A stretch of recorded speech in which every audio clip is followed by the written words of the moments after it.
បាទជំរាបសួរបងប្អូនទាំងអស់គ្នាឥឡូវនេះគឺជាសប្តាហ៍ទី2ដែលខ្ញុំនៅពីការងារអញ្ចឹងខ្ញុំមកបន្តកាប់ការប្រៃវត្ថានទៀតដោយសារបលាយន្តទាំងអស់ជាច្រើនបងប្អូនឃើញស្រាប់ហើយនេះគឺជាបលាដដោះនៅក្នុងវាលស្រែបាទអញ្ចឹងខ្ញុំនឹងធ្វើការកាប់ឆ្ការទាំងអស់ដើម្បីឲ្យងាយស្រួលនៅក្នុងពេលដែលយើងធ្វើស្រែបងប្អូនឃើញខាងក្រៅខ្ញុំមើលតាមភ្លឺស្រែក៏វាមានដែរ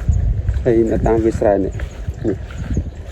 ខាងក្រៅនេះសុទ្ធតែជាបលាយន្តទាំងបងប្អូនឥឡូវខ្ញុំនឹងធ្វើ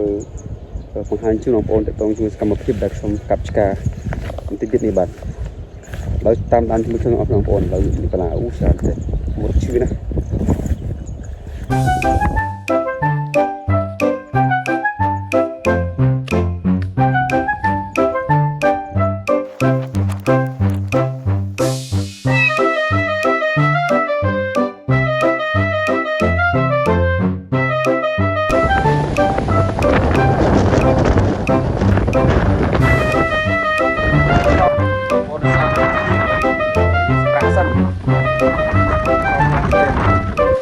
ถ้าชอบคลำตัวน้องโบนชอบคลำมันเต้นมีเพียงติดบางอย่างสำหรับสั้นที่จะมี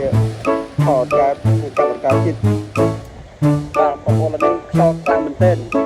ชอบคลำมีเพียงติดบางอย่างสำหรับสั้นที่จะชอบคลำไม่ก็ไม่มา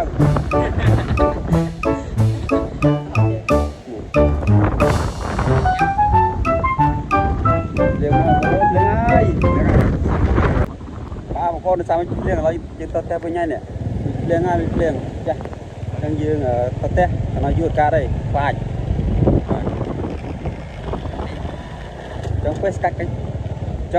กำยังอันนี้คือปลาใจกับปลาบัดมันติดเลยเราตัวแต่เป็นไงการได้ครั้งนั้นที่เราละคนตะเกียบตามปลือchào con chào